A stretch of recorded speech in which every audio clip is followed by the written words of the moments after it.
There's a child here asking for you. He says you're his father. The phone didn't ring like normal phones. It vibrated against the marble nightstand with a violence that felt intentional. Like the universe itself was trying to shake Joon Park awake from the careful numbness he'd built over the past 5 years. 2:41 a.m. Chicago time.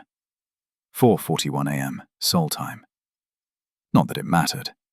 Joon hadn't slept properly since the divorce. His penthouse in the Gold Coast neighborhood sat 47 floors above Lake Shore Drive, all glass and silence, and the kind of expensive emptiness that came from having everything except the one thing that mattered. He stared at the unknown number for 3 rings. 4. 5. Men like Joon Park, men who controlled shipping lanes from Los Angeles to Busan, who had politicians in Seoul and businessmen in Manhattan on speed dial, who could make someone disappear with a single phone call. Men like him didn't get surprised by anything. And yet, his hand trembled as he answered. "Mr. Park?" The voice was young, American. A woman, probably mid-20s, her words tumbling over each other, like she was afraid if she stops talking, she'd lose her nerve.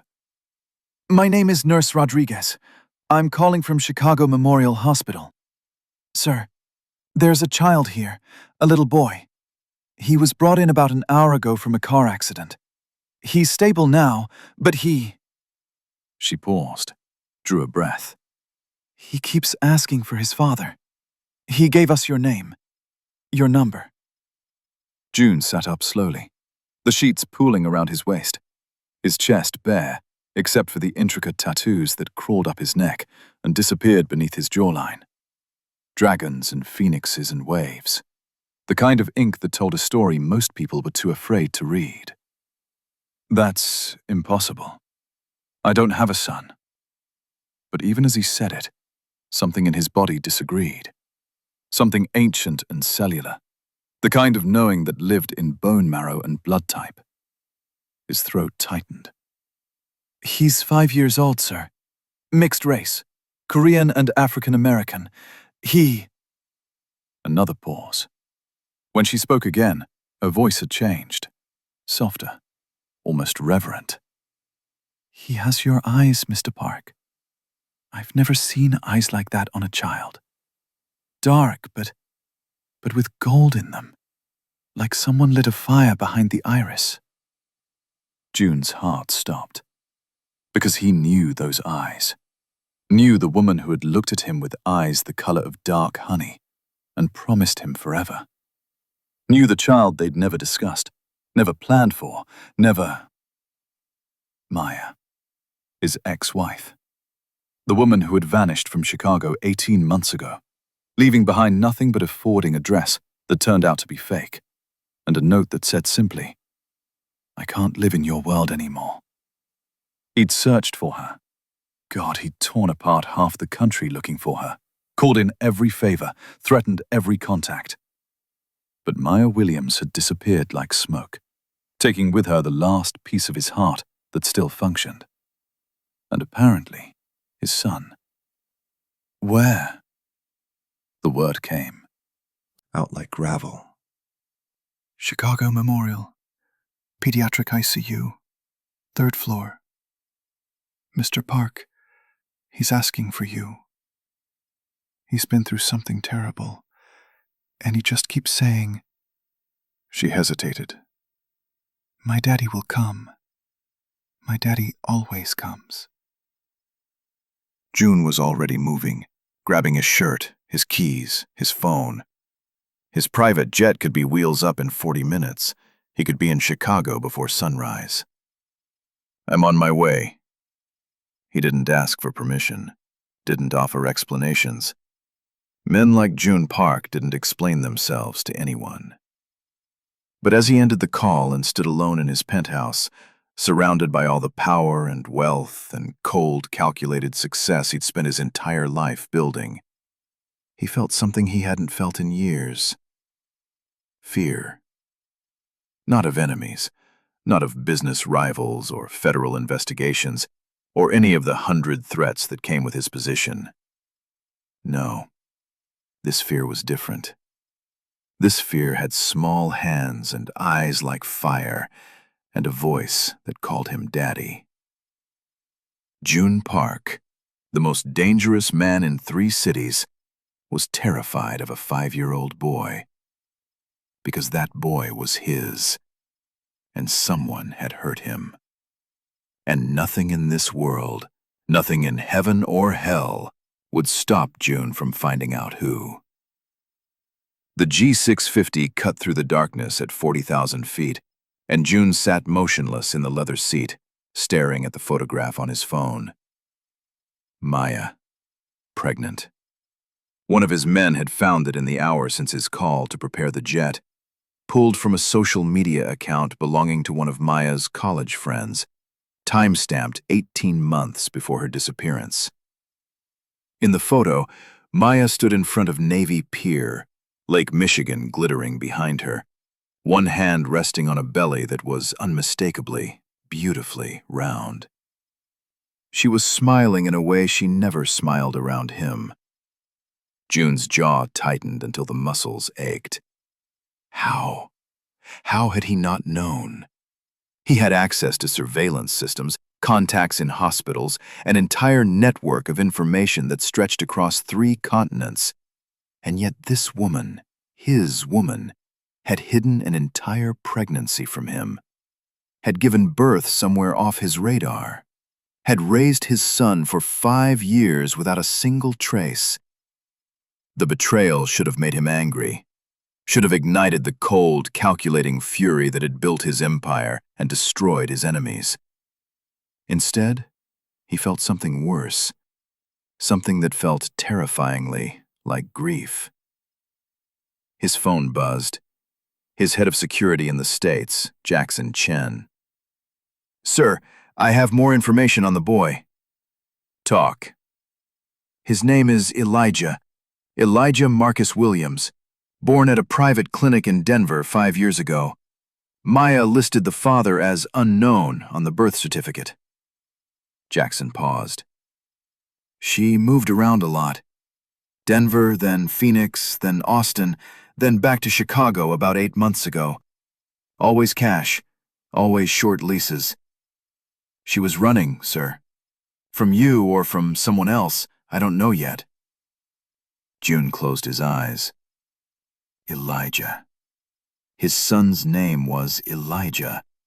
It meant, "My God is Yahweh." Maya had always been quietly religious, kind of faith that showed itself in small moments. Grace before meals, quiet prayers when she thought he wasn't watching. "The accident," Joon said. "What happened?" "Hit and run on Michigan Avenue. Maya was driving. A black SUV ran a red light and T-boned the driver's side. The kid was in the back, strapped into his car seat. He got a concussion and some bruises. Maya's injuries were more serious." "How serious?" Jackson hesitated. That hesitation told Joon everything. "She's in surgery, sir. Internal bleeding. They don't know if she'll make it." The words hit him like a physical blow. For a moment, he couldn't breathe. The cabin seemed to shrink around him, all that expensive leather and polished wood pressing in like a coffin. Maya. Dying. While his son waited alone in the hospital room, calling for a father who didn't even know he existed. "The SUV," Joon said, his voice so quiet it was barely audible over the engine noise. "Find it." "Already on it. But sir," Jackson's voice tightened. "The vehicle was registered to a shell company, one that traces back to a name you're going to recognize." "Who?" "Victor Kwan." The name dropped into the silence like a stone into water. Victor Kwan. Joon's former business partner, the man he'd outmaneuvered 3 years ago in a deal that had cost Victor his seat at the table and sent him fleeing to Vancouver to lick his wounds. They'd been rivals before, competitors in the gray areas where legitimate business and something darker intertwined. But this? Running down a woman and child in the street? This was war. "I want everything," Joon said. "Every property Victor owns, every account, every man in his organization. I want to know what he eats for breakfast and where he sleeps at night. And Jackson?" He paused. "Get me my best men. Chicago. Now." "Understood, sir." The call ended. Joon stared at the photograph of Maya again. Her smile, her pregnant belly, the Lake Michigan sun in her hair. He had spent 5 years telling himself the divorce was necessary, that she was better off without him, that his world was too dangerous for someone as pure as Maya Williams. And now, his world had found her anyway. The jet began its descent into Chicago. Through the window, the city lights sprawled beneath him like a circuit board. All those millions of lives going about their business, while his entire existence collapsed and reformed around a single truth. He had a son who was hurt and scared and calling for him. And somewhere in this city, a man named Victor Kwan had just signed his own death warrant. Joon Park had believed closure was a skill he'd mastered. He was about to learn how wrong he'd been. Chicago Memorial Hospital at 4 a.m. was a cathedral of fluorescent light and hushed voices. Joon walked through the automatic doors like he owned the building, which, technically, through a series of shell companies and strategic investments, he partially did. The night staff recognized the energy before they recognized the face. Something about the way he moved, the cut of his black suit against the institutional lighting, the tattoos visible above his collar that seemed to shift like living things. 2 security guards straightened from their posts. A nurse dropped her clipboard. "Mr. Park." The hospital administrator appeared from nowhere, a thin man with nervous hands and the expression of someone who had just been woken from sleep and told that trouble had arrived. "We weren't expecting." "Room 317. Joon didn't slow down. "Sir, visiting hours are irrelevant." He took the stairs. Elevators were too slow, too confined, too easily controlled. His men would follow in minutes, but for this first meeting, he needed to be alone. The pediatric floor was quieter than the rest of the hospital. Soft blues and yellows painted the walls. Cartoon characters smiled from posters about hand-washing and healthy eating. And everywhere, that particular hospital smell. Antiseptic and flowers, and something underneath that spoke of fear and hope in equal measure. Room 317. Joon stopped outside the door. Through the small window he could see the bed, the monitors with their steady beeping, the small shape beneath the white blankets. And then the shape moved, turned toward the door, and Joon found himself looking into a pair of eyes that stopped his heart. They were his eyes, not Maya's warm honey brown, not some genetic compromise between them. No, these were the eyes Joon saw every morning in the mirror. Dark irises shot through with amber fire, set beneath heavy brows, in a face that was too serious for a child. The boy stared at him through the glass, with an intensity that should have been impossible at 5 years old. Neither of them blinked. Joon pushed open the door. The room was small, standard hospital issue. But someone had tried to make it comfortable. A stuffed elephant sat on the bedside table. Crayons and paper were scattered across the rolling tray. The boy's left arm was bandaged, and a purple bruise bloomed across his forehead. But he sat upright and alert, watching Joon approach like a hawk watching a rabbit. Except Joon had never been the rabbit, and apparently, neither was his son. "You're my daddy." Not a question, a statement. The boy's voice was clear and calm, without a trace of the tears June had been expecting. Yes. The word came out rougher than June intended. He cleared his throat. I am. Mama said you were dangerous. She said you had important work and couldn't be around us. June felt something crack in his chest. She told you about me. Every night. She showed me pictures. She said you had to fight bad people, and that's why we had to stay hidden. The boy's chin lifted. Maya's gesture, but with June's stubbornness behind it. But I knew you'd come if I needed you. I told the nurses, and they didn't believe me. But I knew. 5 years. 5 years Maya had talked about him to their son. 5 years she had kept June alive in Elijah's mind, even while she ran from him. Why? June moved closer, slowly, the way you'd approach a wounded animal. He lowered himself into the chair beside the bed, bringing himself to eye level with the boy. What do you know about what happened tonight? Elijah's expression flickered. First time since June walked in that anything had broken through that preternatural calm. There was a loud noise. Then everything spun. Mama said a bad word, and then she wasn't talking anymore. His small hands gripped the blanket. Is she okay? June hesitated. Lying would be easier, kinder. But something about this child, about those eyes that were so much his own, demanded truth. She's hurt.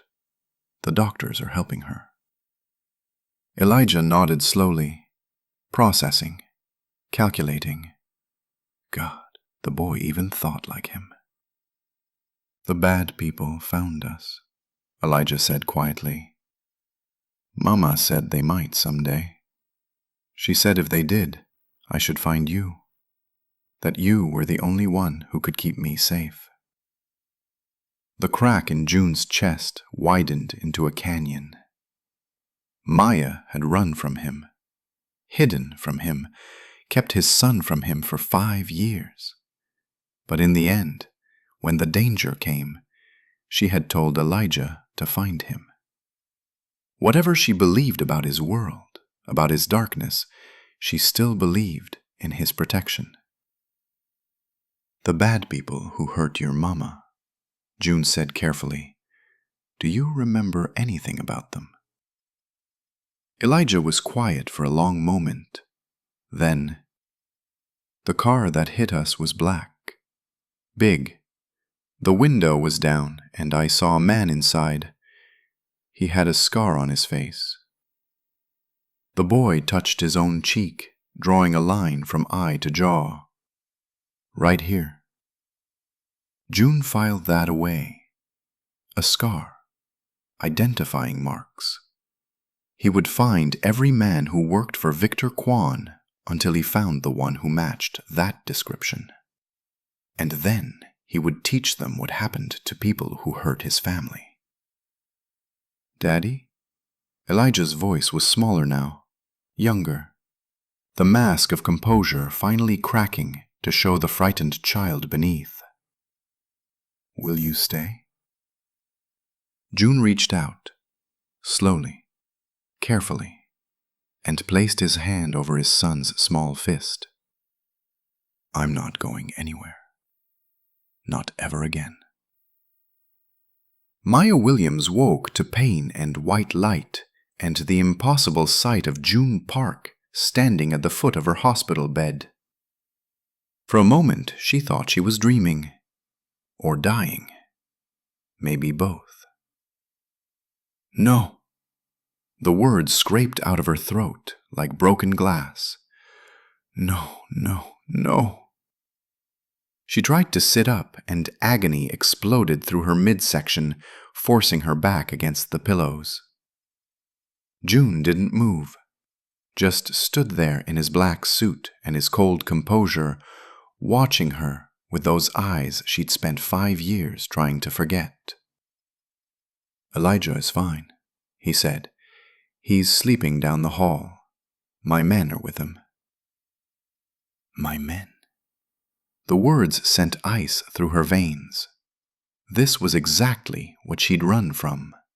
Exactly what she'd been trying to protect their son from. The guards and the guns and the constant thrumming violence of Joon's world.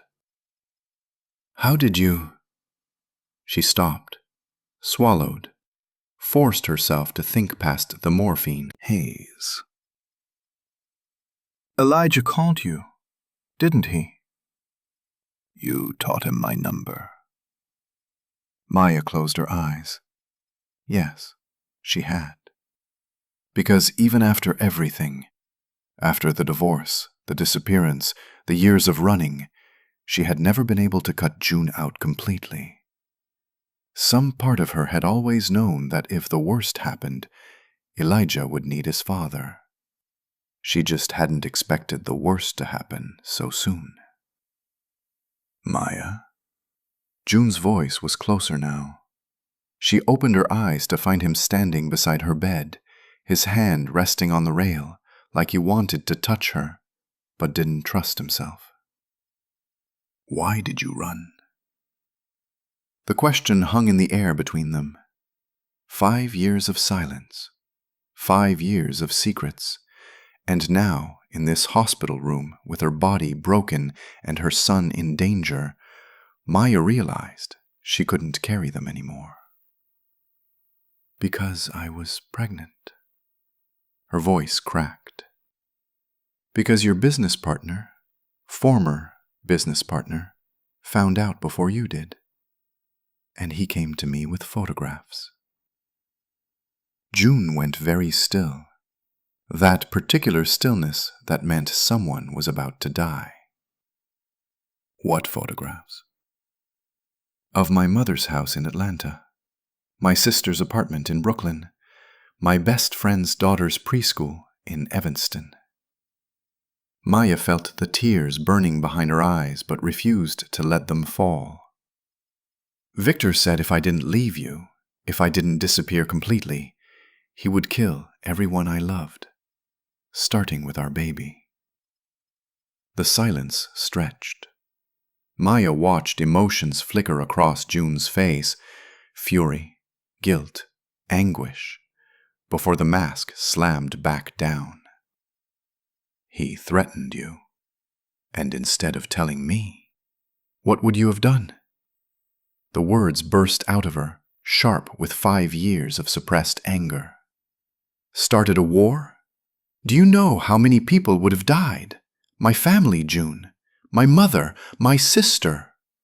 Victor made it very clear that if you found out, if you came after him, he would burn everyone I loved before you could stop him. So you sacrificed yourself instead. Sacrificed our son. I protected our son. Maya's hand pressed against her abdomen, remembering the flutter of life she'd felt when she made that impossible choice. You think I wanted this? You think I enjoyed raising our child alone, always looking over my shoulder, never staying anywhere long enough to make friends? Her voice broke. I loved you, Joon. I loved you so much it felt like dying when I walked away. But I loved our baby more. Joon turned away from her, walked to the window. Through the blinds, Chicago's skyline glittered like scattered diamonds, all those towers of glass and steel that housed people who had never had to choose between love and safety. Victor engineered our divorce, he said quietly. The distance I felt from you those last months, the way you pulled away, I thought you couldn't handle my life. I thought you were choosing to leave. And I couldn't tell you the truth without risking everything. So I signed the papers. Joon's voice was hollow. I let you go.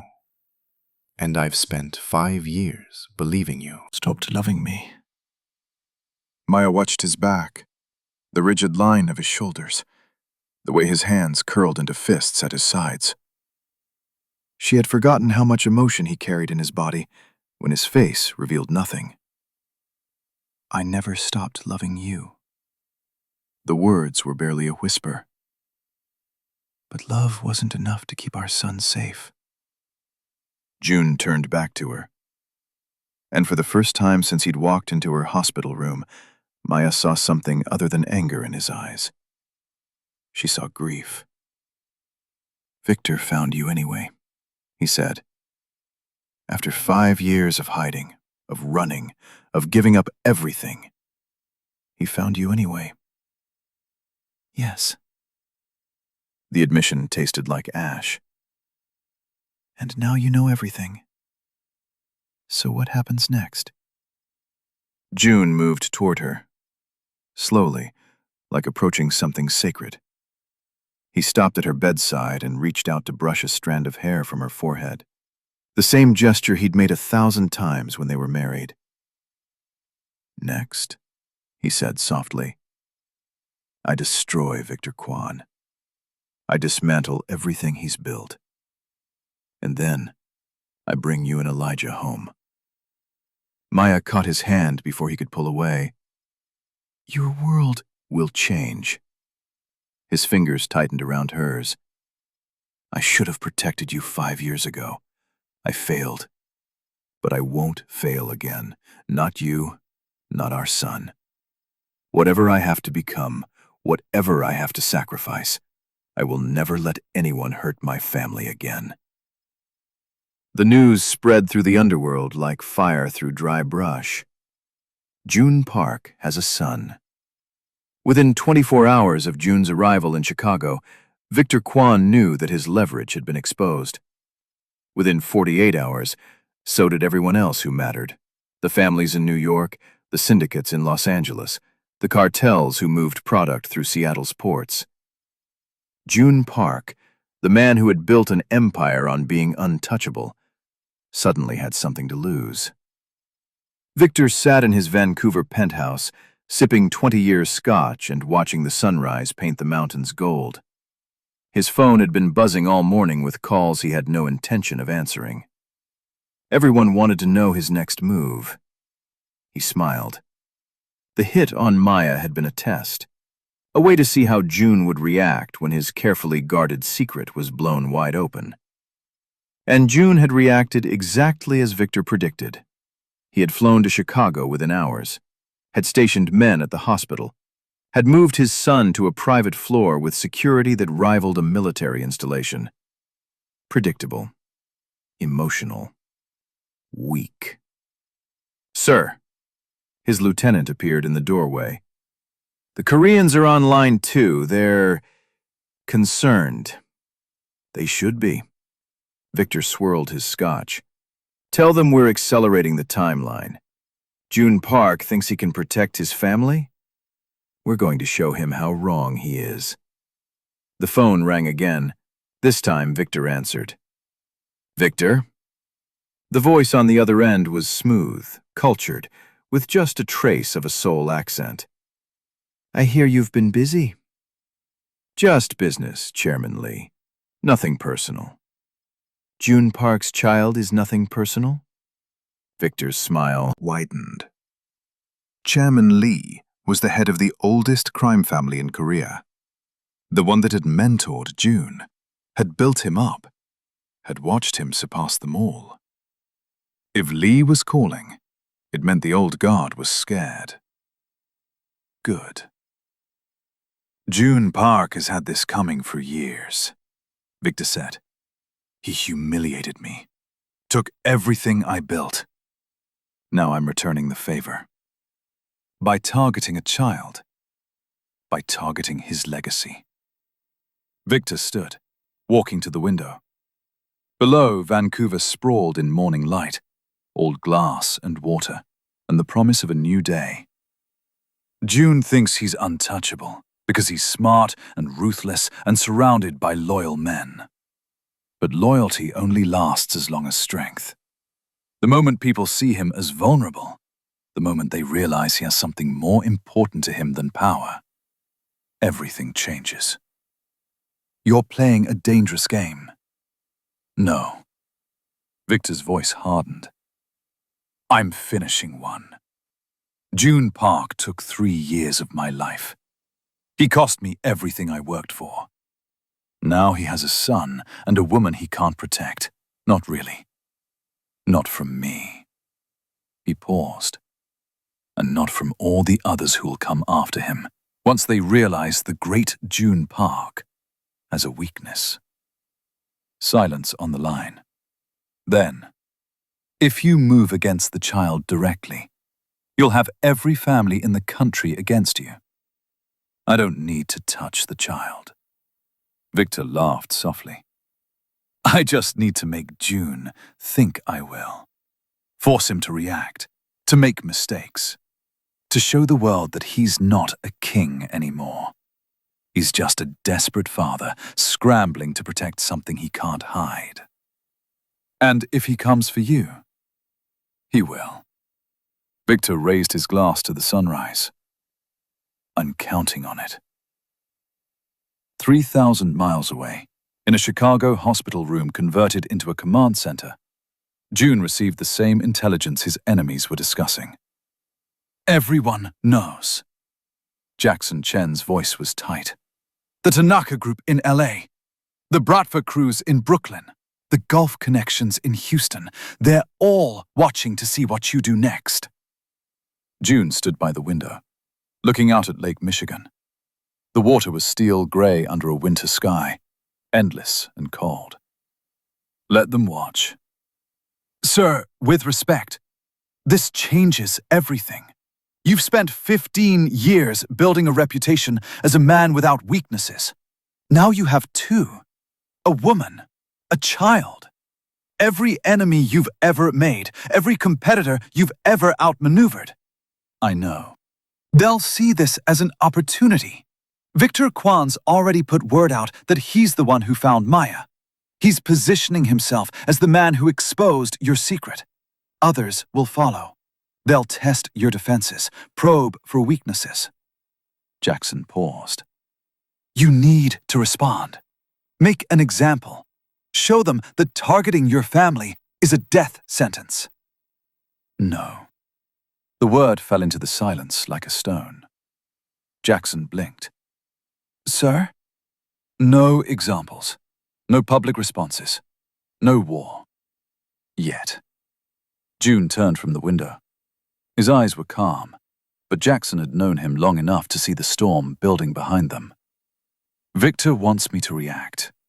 He Wants me emotional, visible, making the kind of brutal moves that will turn allies into enemies and give the authorities reason to move against me. Then what? I'm going to do something Victor doesn't expect. Joon's voice was quiet, final. I'm going to be a father first. I'm going to take my son home. I'm going to rebuild what I destroyed 5 years ago. He paused. And then, when Victor has convinced himself that I've gone soft, that I've chosen family over power, then I'm going to destroy him so completely that no one will ever threaten what's mine again. 3 weeks after the accident, Maya was discharged from the hospital. Joon brought her and Elijah to a brownstone in Lincoln Park.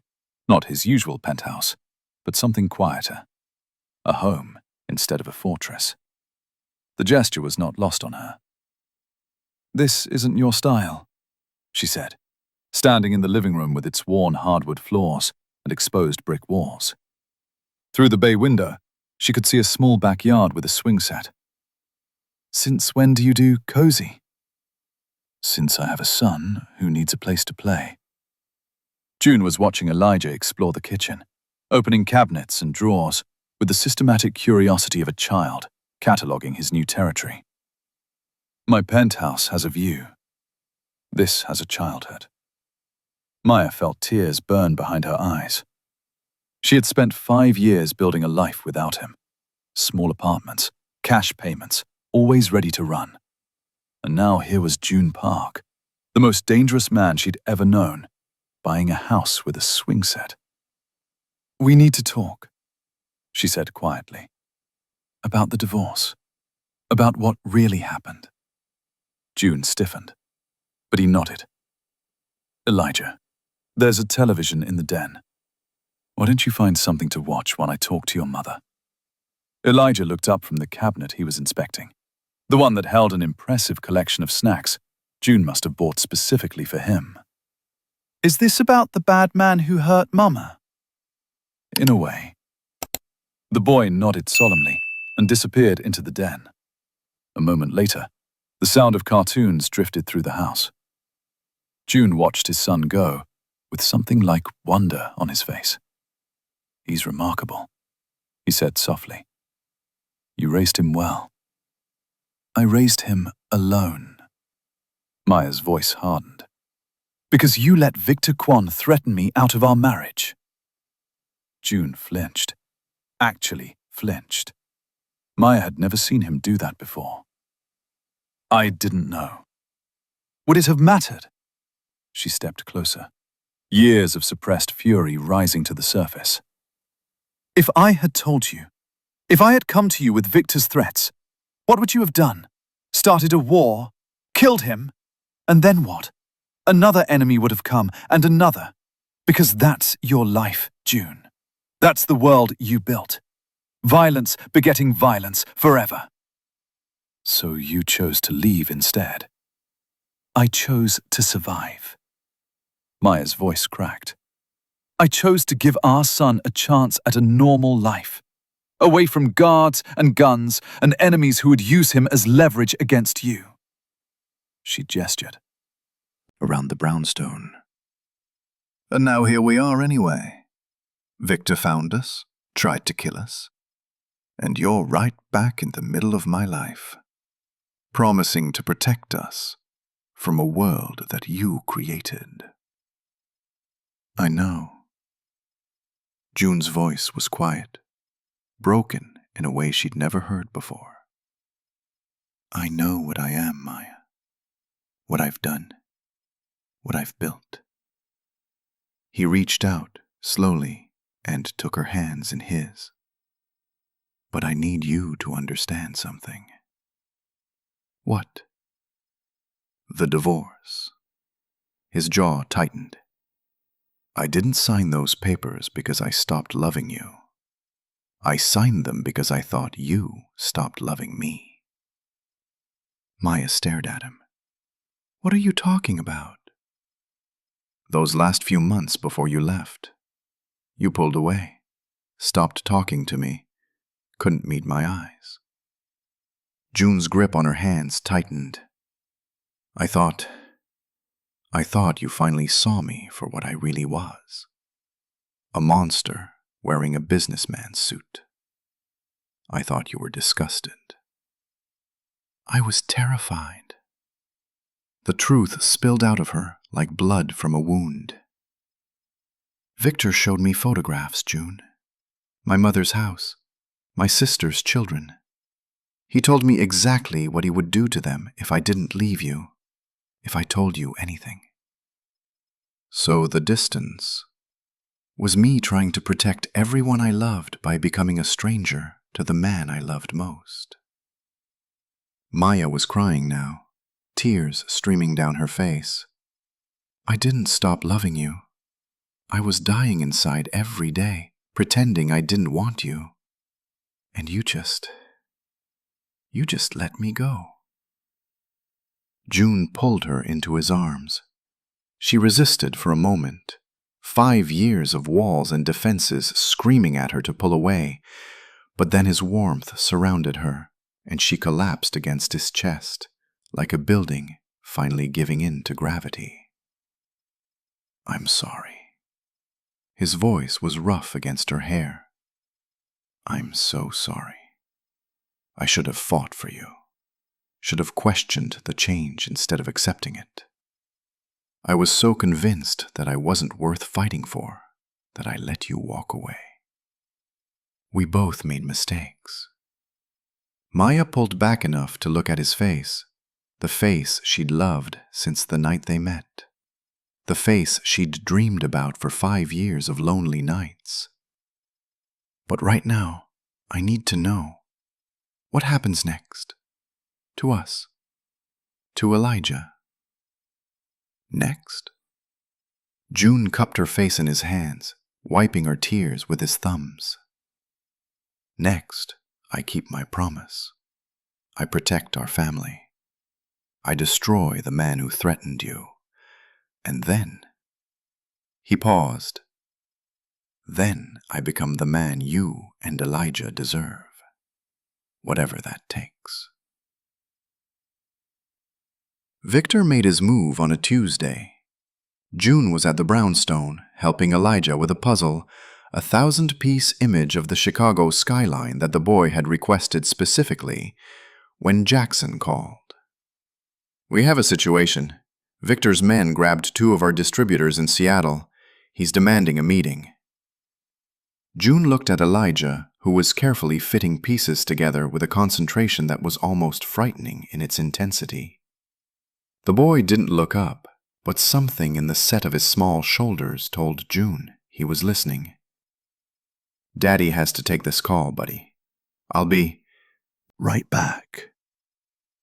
He stepped onto the back porch, the cold Chicago air biting through his sweater. Details. Kim and Tanaka. Victor's holding them at a warehouse near the Pike Place Market. He says if you don't meet him in person within 48 hours, he'll start sending pieces back. The old Joon would have reacted instantly, would have assembled a team, flown to Seattle, and burned the warehouse to the ground with everyone inside. The old Joon didn't negotiate with people who threatened what was his. But the old Joon didn't have a son watching cartoons in the next room. "He wants me to come to him," Joon said slowly. "Away from Maya and Elijah. Away from my security here." That's the assumption. It's a trap. Almost certainly. But Kim and Tanaka are loyal. They've been with us for 15 years. Joon closed his eyes. 2 men. 2 loyal men who had families of their own. Wives. Children. People who depended on them. And Victor was using them as bait, knowing Joon would have to choose. Protect his own family or save his men. What are our options? Jackson was quiet for a moment. Then, "We have contacts in Seattle PD. Could tip them off, let them raid the warehouse. But that burns our police relationships, and Victor walks free." "No. We could send a team without you, hit them hard and fast before Victor expects it. He'll kill Kim and Tanaka the moment he sees unfamiliar faces instead of mine." "Then what?"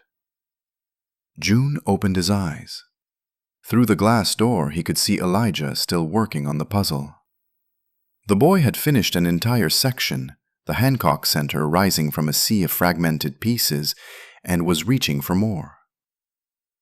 Father before king. The words surfaced from somewhere deep in his mind. Something his own father had said once, before the old man died and left Joon to build an empire from ashes. "I go," Joon said quietly. "Sir, not alone, and not unprepared. Victor thinks I've gone soft, that I'll walk into his trap because my emotions are compromised." Joon's voice hardened. "We're going to let him keep thinking that, right up until the moment I take everything from him." "And if it doesn't work? If this is the trap that finally catches you?"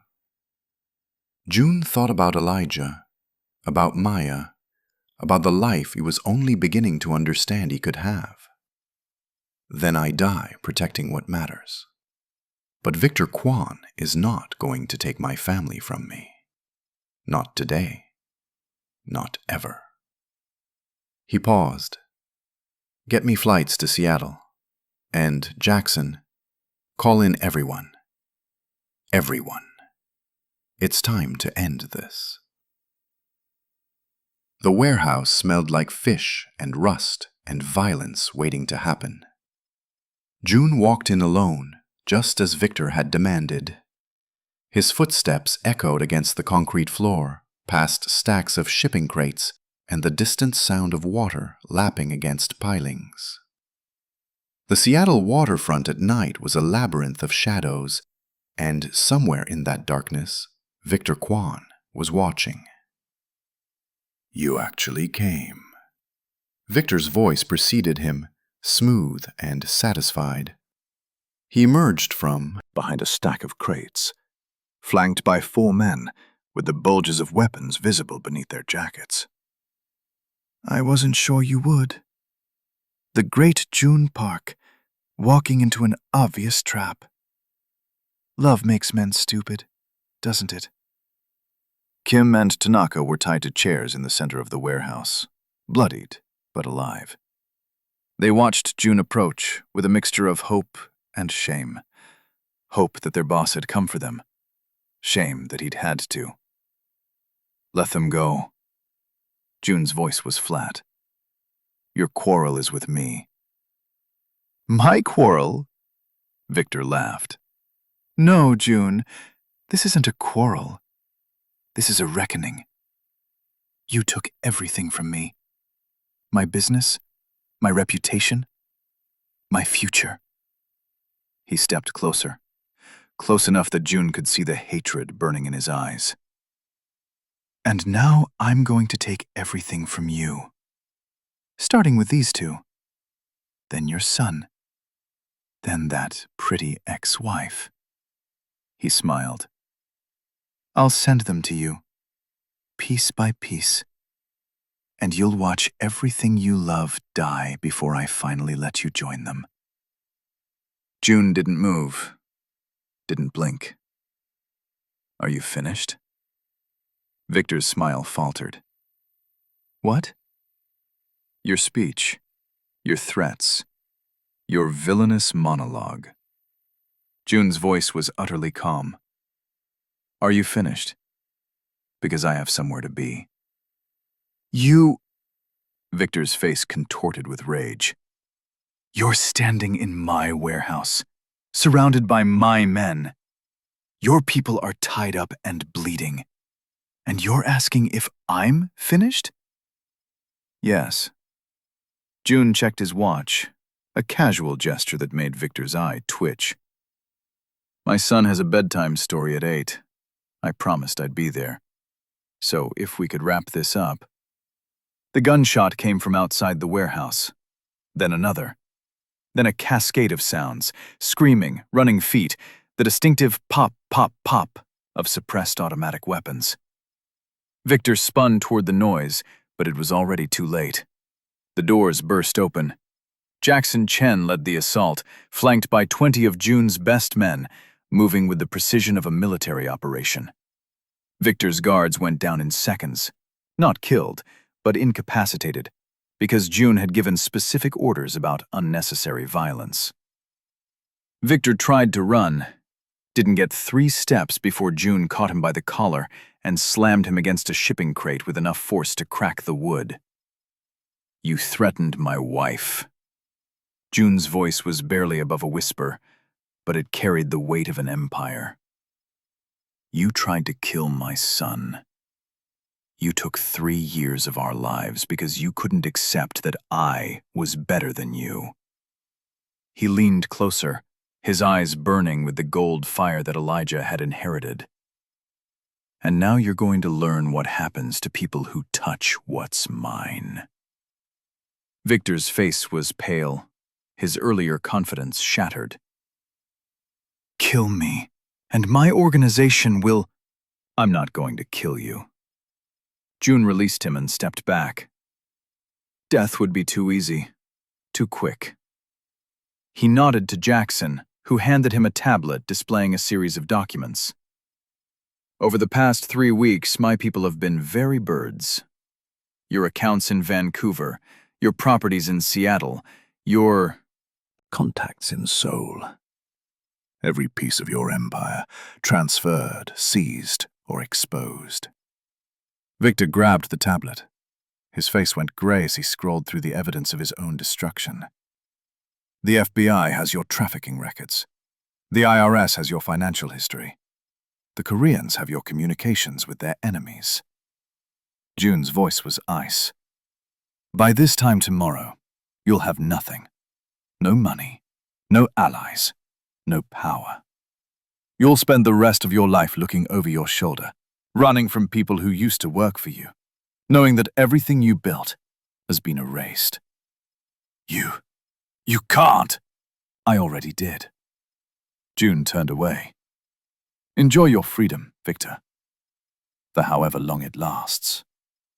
He walked out of the warehouse without looking back. The brownstone in Lincoln Park became something it had never been in June's life. Home. He made Elijah breakfast every morning. Pancakes, mostly, because the boy had an obsession with different shapes, and June had discovered a surprising talent for creating edible architecture. They walked to the park together, played catch, built snowmen when the first Chicago winter storm arrived. Normal things. Father things. Maya watched from a distance at first, still uncertain about this new version of the man she'd married. The June she remembered had been intense, driven, always 3 moves ahead in whatever game he was playing. This June read bedtime stories in funny voices, and let a 5-year-old beat him at video games. "You're different," she said one evening, after Elijah had fallen asleep, and they sat together on the living room couch. The fire crackled in the hearth, an actual wood-burning fireplace, because apparently Joon Park had developed opinions about ambiance. "I'm the same."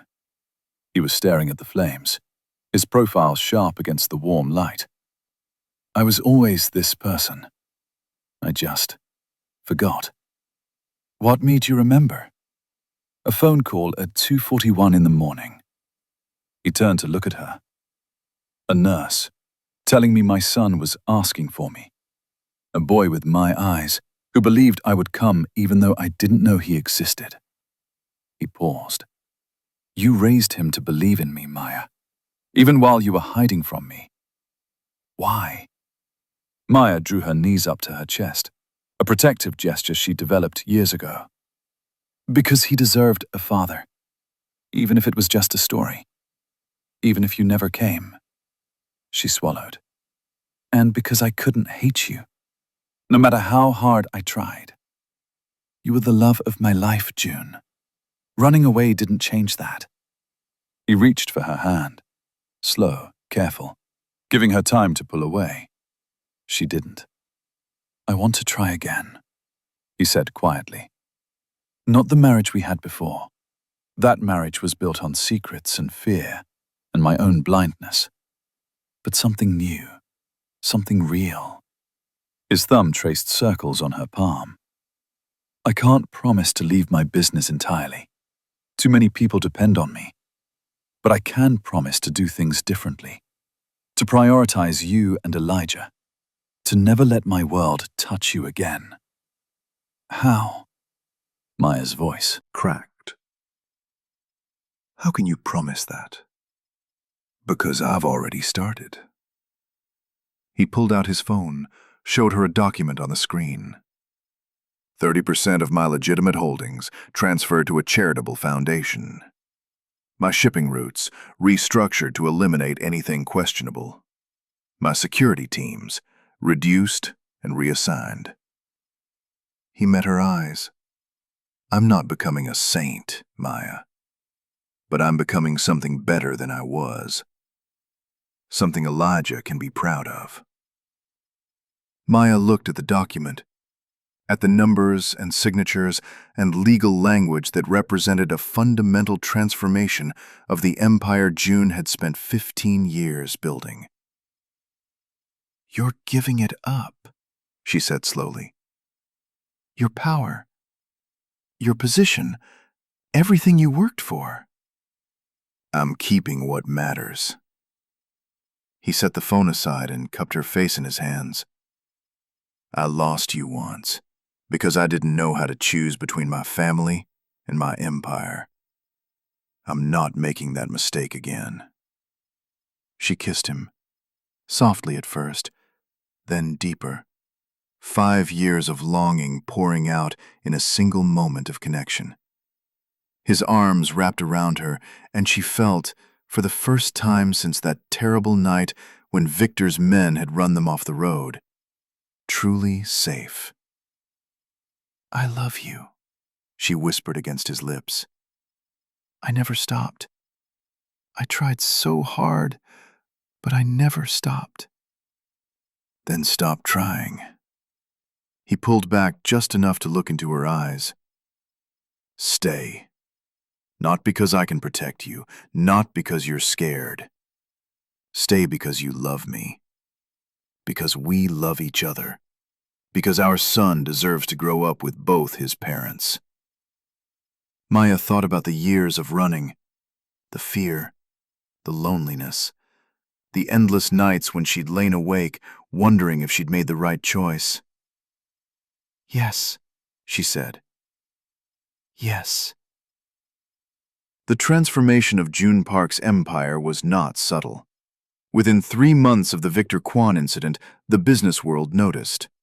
Articles appeared in the Wall Street Journal, the Financial Times, Forbes. Tech investor pivots to philanthropy. Korean-American business tycoon funds major arts initiative. Park Foundation announces $100 million investment in Chicago public schools. His former associates noticed, too. "You're making a mistake," Chairman Lee's voice crackled through the secure line from Seoul. "The families are concerned. They say you've gone soft, that the American woman and the half-breed child have corrupted you." Joon stood at the window of his new office, not the penthouse tower of before, but a modest space in a converted warehouse on Goose Island. Through the glass, he could see the Chicago River, gray and sluggish in February's cold. "The families can say whatever they want. They're saying you're a liability now, that someone should replace you, permanently." "Let them try." Joon's voice was calm, utterly unbothered. "Anyone who moves against me will find that I've restructured more than my business, my security, my intelligence network, my leverage." He paused. "I know where every body is buried, Chairman. Every secret. Every scandal. If someone wants to test me, they're welcome to try. But I wouldn't recommend it." Silence on the line. Then a dry chuckle. "You really have changed." "I've evolved. There's a difference." Joon turned from the window. "I'm not leaving the business entirely. I'm still valuable to the organization. But my priorities have shifted. I have a son now, a family, and I will not sacrifice them for anyone's approval. And if the families decide they don't need you anymore, then I'll remind them why they needed me in the first place." Joon's voice hardened. "I built half their empires. I know every weakness, every vulnerability, every point of pressure. Anyone who comes after my family will discover that a father protecting his children is far more dangerous than a king protecting his crown." The call ended. Joon sat down at his desk and looked at the photograph Elijah had drawn for him, a crayon rendering of their family. Daddy tall and serious, Mama smiling, Elijah in the middle holding both their hands. Above them, a yellow sun and blue sky and the word family, written in wobbly 5-year-old letters. He hung it on the wall next to his diplomas and awards. It was the most valuable thing in the room. The restructuring continued. Over the next 6 months, Joon systematically transformed his organization from within. The legitimate businesses expanded. Tech investments, real estate, import-export. The gray areas contracted, handed off to others or simply dissolved. Not everyone was happy about it. 3 attempts were made on his life. All 3 failed. The men responsible disappeared. Not killed, but exposed. Their own secrets and crimes laid bare for the authorities who had been waiting for an excuse. Joon Park was not becoming a good man, but he was becoming a precise one, a strategic one. A man who understood that true power came not from violence, but from information, leverage, and the patience to use both at exactly the right moment. And through it all, every night, he came home to Maya and Elijah. "Tell me a story, Daddy." Elijah was in his race car bed, the one Joon had assembled himself with more cursing than he'd ever admit. A story about a king. Joon sat on the edge of the bed, smoothing his son's hair back from his forehead. Those eyes, his eyes, looked up at him with complete trust. "Once upon a time," Joon began, "there was a king who thought power was the only thing that mattered. He built an empire so large that everyone feared him. But he was lonely, because fear is not the same as love. What happened to him? One day, he found something more important than his crown. A family who loved him. A son who looked at him like he was a hero instead of a villain." Joon smiled, and the king realized that all his power meant nothing if he couldn't protect the people who made him want to be better. Did he stop being a king? No, but he became a different kind of king. One who used his power to help people instead of Hurt them. One who built things instead of destroying them. Joon leaned down to kiss his son's forehead. One who understood that the most important kingdom is the one you build at home. Elijah yawned, his eyes heavy with sleep. "I'm glad you're my daddy." Joon felt his heart crack open all over again. "I'm glad you're my son." The wedding was small, intentionally, beautifully small. They held it in the backyard of the Lincoln Park brownstone, under a canopy of white flowers and twinkling lights. Maya wore a simple ivory dress that made her look like she'd stepped out of a dream. Elijah served as ring-bearer, walking down the makeshift aisle with a concentration so fierce that several guests had to hide their laughter. Joon watched them approach, his son, his almost wife again, and felt the weight of every choice that had brought him to this moment. The good ones, the terrible ones, the ones he was still learning from. "Dearly beloved," the officiant began, "we are gathered here today." But Joon wasn't listening to the formal words. He was looking at Maya's face, at the tears gathering in her honey-brown eyes, at the smile that he had spent 5 years dreaming about. "You ran from me once," he said when it came time for his vows. "And I let you go because I was too broken to fight for what we had. I told myself that you were safer without me, that my world was too dark for someone like you." He took her hands in his. "I was wrong. Not about the darkness. That's real, and it always will be. But about what you needed, what we needed, what our son needed." He glanced at Elijah, standing solemnly beside the officiant with the rings clutched in his small hands. "I can't promise to be perfect. I can't promise that danger will never touch our lives again. But I can promise to put our family first, always, above my pride, above my power, above everything I once thought mattered." He squeezed her hands.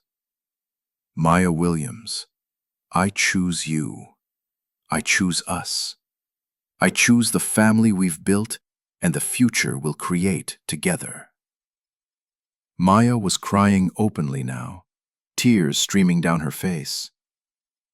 "I spent 5 years running," she said when it was her turn. "Hiding, protecting our son from a world I didn't understand and couldn't control. I thought that was love, keeping him safe, keeping myself safe, staying away from the man who made my heart feel like it was going to explode every time he looked at me.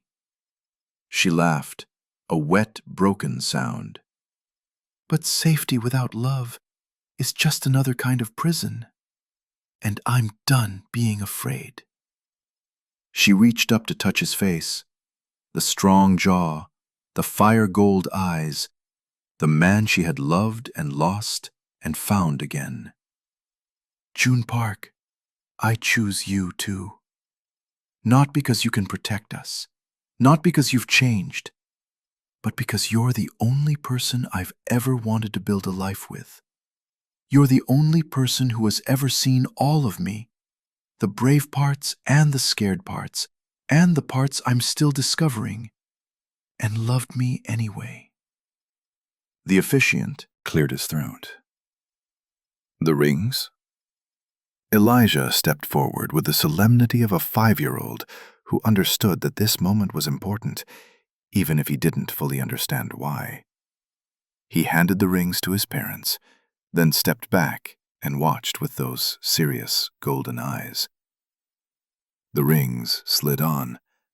The vows were sealed. The officiant pronounced them husband and wife, and when Joon kissed Maya, really kissed her, the way he'd been waiting to kiss her for 5 years, he heard Elijah's voice rise above the applause. Does this mean we're a real family now? Joon pulled back from his wife and looked down at his son. The boy who had called him out of the darkness. The child who had inherited his eyes and his intensity and his stubborn refusal to give up on the people he loved. We were always a real family, Joon said, lifting Elijah into his arms. It just took me a while to find my way home. 1 year later. The Park Foundation's Chicago headquarters sat on the riverfront, all glass and steel, and the kind of architectural ambition that made people stop and stare. Inside, Joon Park reviewed the quarterly reports. Literacy programs expanded, after-school centers funded, scholarships awarded. His empire had changed, transformed, become something he could finally be proud of. His phone buzzed. A text from Maya. Elijah won his spelling bee. Come home for celebration dinner? He smiled, typed back, on my way. As he gathered his things, he paused at the window. The Chicago skyline glittered in the afternoon light. All those towers and dreams and possibilities. Somewhere out there, his enemies still watched, still plotted, still waited for weakness. But Joon Park was no longer afraid of weakness. He had learned, finally, that the strongest thing a man could do was love completely, fight fiercely, and choose every single day to be the father and husband his family deserved. Legacy wasn't about empires or power or the fear you left in your wake. Legacy was about the people you loved and the choices you made when no one was watching. Joon Park had made his choice, and he would make it again every day for the rest of his life.